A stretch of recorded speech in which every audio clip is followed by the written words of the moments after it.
Every generation believes it can outsmart the money system, that through effort, intelligence, and discipline, it can secure wealth, stability, and freedom.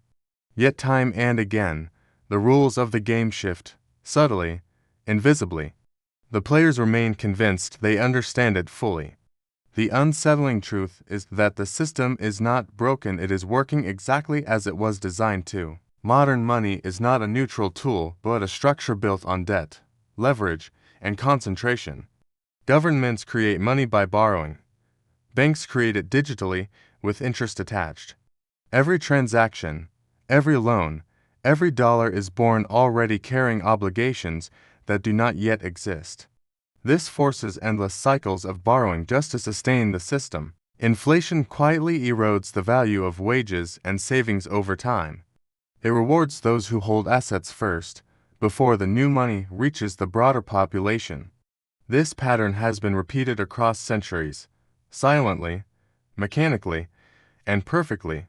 Crises arrive periodically not by accident, but as a feature of the system itself. Recessions, market collapses, and financial shocks do not destroy wealth but transfer it upward. Banks are rescued, corporations are stabilized, asset prices rebound while workers lose jobs. Savings vanish in real terms, and housing drifts ever further out of reach. And yet most people interpret these moments as failures, anomalies, or accidents. They never question the architecture. Welcome to the financial creditor, where money, influence, and history collide with each other. The more complex the system becomes, the more alluring the illusion of control. Risk is sliced into models, dispersed across institutions, and fragility is cloaked in layers of sophistication. This creates the comforting belief that someone competent is at the helm. Confidence, policy, and technical expertise appear to eliminate uncertainty. In reality, control is fragmented, reactive, constrained by incentives, and temporary. The appearance of mastery, itself a tool of stability, confidence keeps participants engaged. It ensures liquidity and sustains trust, yet this is not protection from risk. It allows risk to accumulate, migrate, and eventually consolidate in unexpected ways. It reveals structural inequities built into the system. These inequities are invisible until examined. The proximity to money creation, to credit, and to early information determines outcomes far more than effort, skill, or discipline. Ordinary people, no matter how careful, find themselves running faster just to stay in place. They chase stability that drifts further as debt accumulates, leverage concentrates, and inflation quietly chips away at value. Every bailout, stimulus, or policy adjustment feeds another layer of illusion.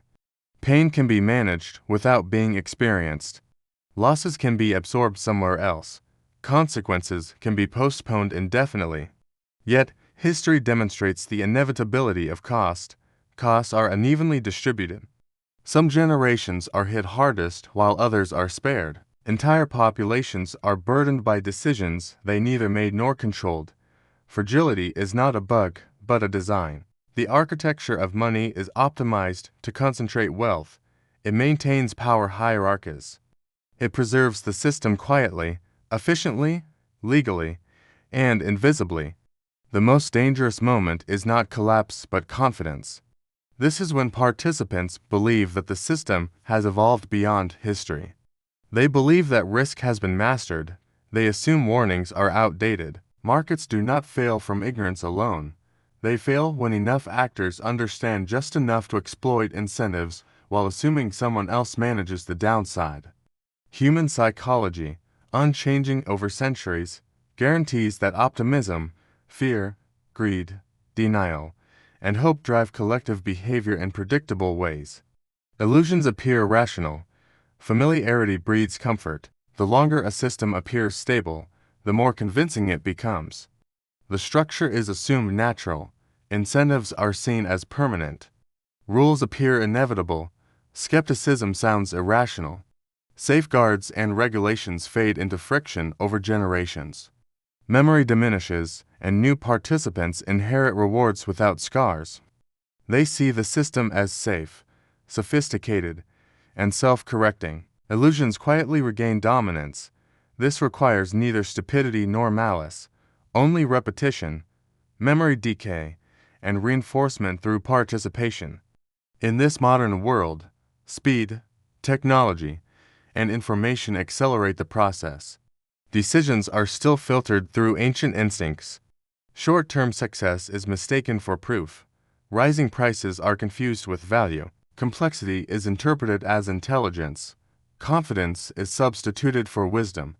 Understanding alone is assumed to protect, but often it produces complacency. When enough people act under this assumption, risk compounds until systemic failure emerges. Collapse is treated as an anomaly, an external shock, or an unforeseeable event.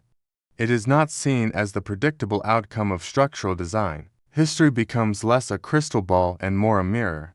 It reflects how humans trade long-term resilience for immediate comfort. Caution erodes as stability feels normal. Systems intended to manage risk gradually become systems designed to postpone it. Postponements carry unavoidable costs. No amount of intelligence or effort can overcome the deep patterns in human behavior. Financial freedom does not come from timing markets, predicting cycles, or outsmarting structures. It comes from recognizing illusions, understanding incentives, and embracing humility. Awareness of the architecture that shapes outcomes is key. Complexity can conceal fragility. Sophistication can anesthetize skepticism. Progress can disguise vulnerability. Consequences, deferred or invisible, always arrive to exact a price. Those who suffer most are not skeptics, but believers who assume the mechanics had changed. Today, the lesson is clear. The money system is not failing.